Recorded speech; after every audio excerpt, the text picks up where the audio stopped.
What's up, everyone, and welcome to my YouTube channel, John the Primal Coach. This vlog series will be about my journey to CPU Powerlifting Nationals.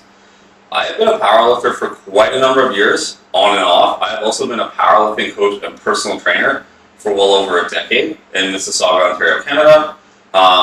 What I'm going to do in this vlog is showcase my training leading into CPU Nationals, a bit about my recovery, my nutrition, and everything in between in terms of the training. I'll also highlight kind of my life and how we flow through life as a personal trainer while doing this meet lead-in.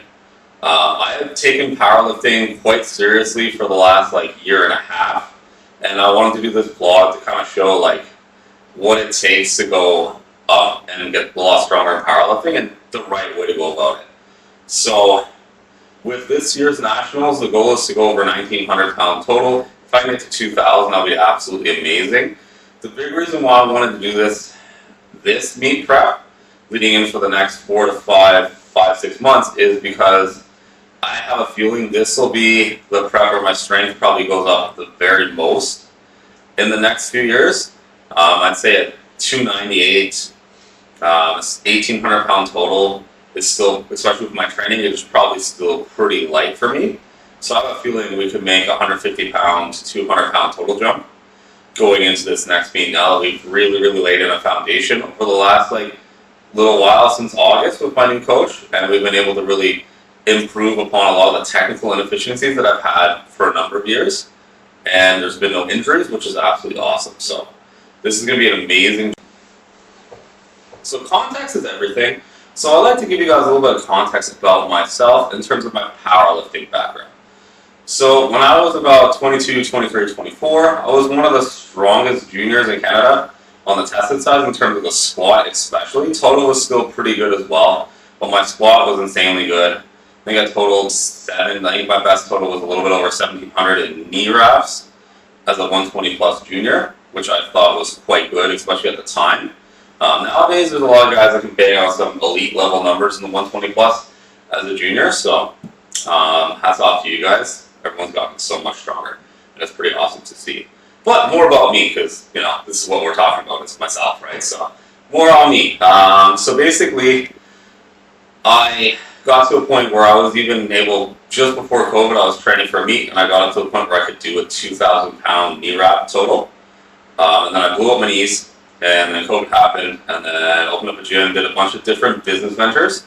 And then training just became a back burner thing for me. I barely got it in. There was a year where I didn't even train.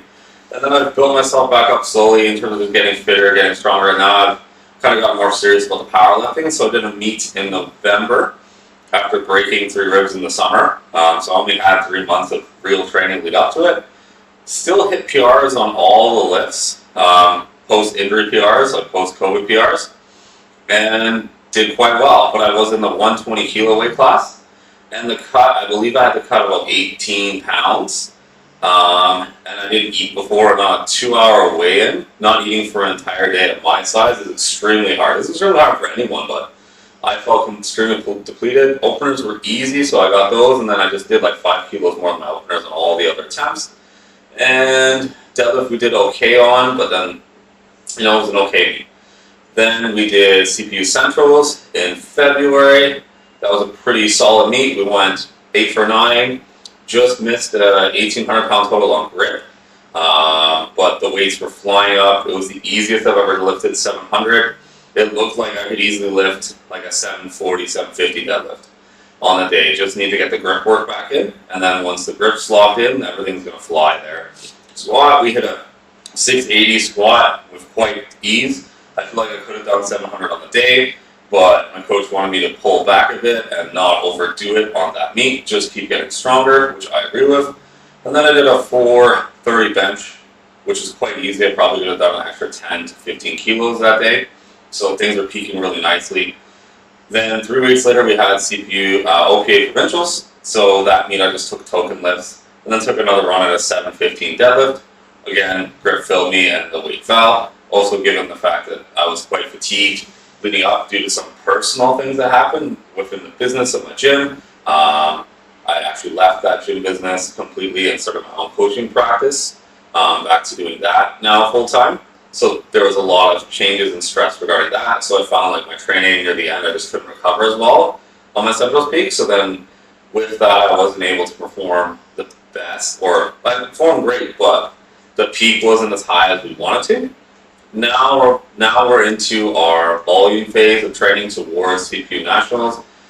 After provincials, it was 6 months out. Now we're looking at 5.5 months out. What we're going to do is recap the last month and just go over that as well. And then we're going to do some different videos over the next couple months, weeks, highlighting nutrition, recovery, maybe a day in the life of what I do as a personal trainer and what that looks like as a personal trainer online coach, with a bit of a hybrid work life. Week 1 of the build was pretty good. It was basically just resting, which I really enjoyed. I didn't train at all, just to make sure I fully recovered as much as I could from the lead into the meets and just how tired and beat up my body was feeling. So I needed a week off, and we took that week off, and I felt pretty good after that. Then we went back into volume, which really sucks after doing a lot of peaking, because then your physical fitness seems to go down a bit because you're not doing as much volume, not as much lifting. I lift 3 days versus 4 or 5 when I'm in my peaking phases.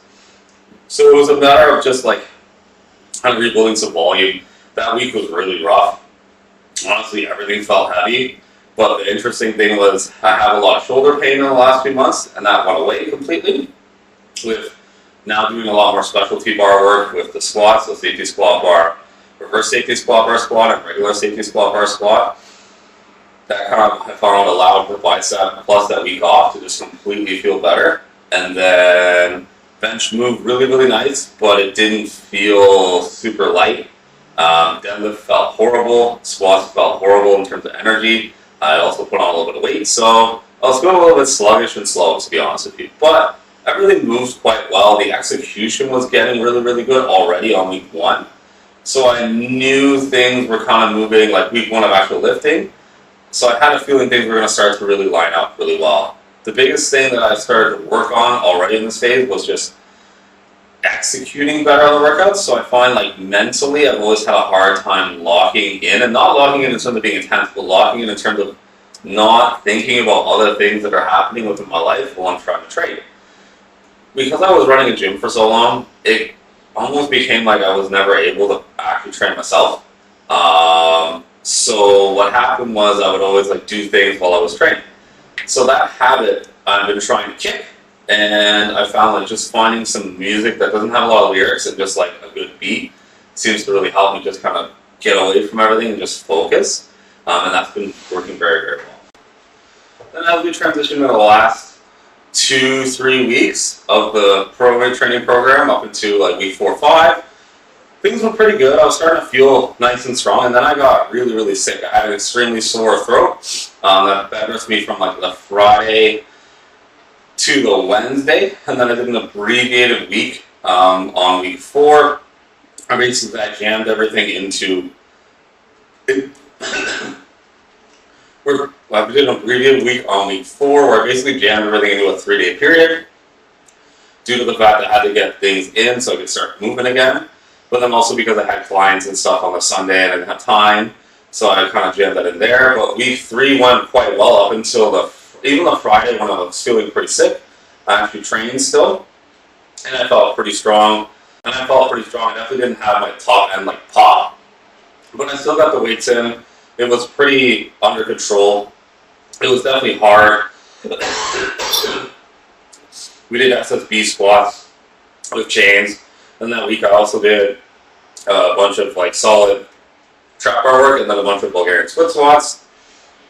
We had some pretty good benching that week as well, too. It still felt a little sluggish. It moved well, but it just felt heavy. Then in week 4, bench actually moved quite well. I felt pretty good the first 2 days, probably because of all the sleeping and resting that I was doing leading into it. So I felt quite good. I still felt pretty congested, so it's hard to breathe. So I got a bit of headaches when I was training. But overall, it was a pretty good week. Bench moved really nice. It started to actually really click that week.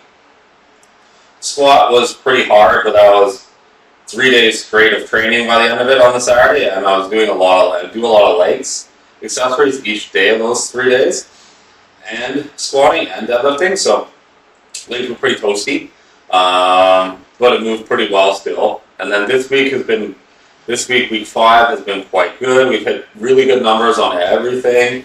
Bench was absolutely flying on Monday. It did feel kind of heavy, probably some fatigue from the 3 days in a row. My chest was a little sore, but we hit a 375 pause set of 4, which I think is a PR for me for sure, or if not, it is very close to it. I think I've done more than that way before, but currently I think that is like a PR over the last 2 years. I think the most I've done is like 375 for 3. I've tried it for 4 a few times and I missed it. This was for 4, and I probably could have done it for 5 or 6. So I'm quite happy with that. Everything's moving great. Trap bar deadlift day felt good. Legs are a little bit fatigued still. Having a rest day on Wednesday, and then Thursday we're going to do some accessories for the bench. That day felt quite good as well. Getting a nice pump. I'm really enjoying my accessory day. Some of my favorite movements right now are the lat pull down, which everyone loves. But then I also am doing this new type of row that I'm really liking. Actually, going to put it on a video where the left. So if you're rowing with this hand, that hand, the foot is in front and supporting. That way you can't really cheat and twist. So it's made it, I've actually gone down from doing like a 120-pound row for a set of 10 to like a 50. And I can still barely do it properly. So I'm really liking the gains from that. And then the last day of the cycle, squats was on tap. I was really looking forward to this day. They were doing an AMRAP with, I believe it was 80%. The goal in my head was to get 8 to 10. I only got 3. So in the last few months, we haven't squatted with a back squat, low bar comp style at all. I haven't even done a high bar squat in the last 2 months, and it definitely felt it. Technical wise, there was a lot of good wins though. Normally, I'm very upper back falling forward. I've noticed that I was able to actually keep my upper back a lot tighter, which is something that I'm not normally able to do so well, and actually build a good shelf. It felt very off. And one of the things I can say there is that was more of a mental thing than it was a physical thing. And I think mentally I kind of just got in my head that day, and it just didn't really go as well as I wanted it to. But we got some wins out of it. I also felt very tired that day. I did a lot of work that day, and I guess I didn't really calculate out my day properly.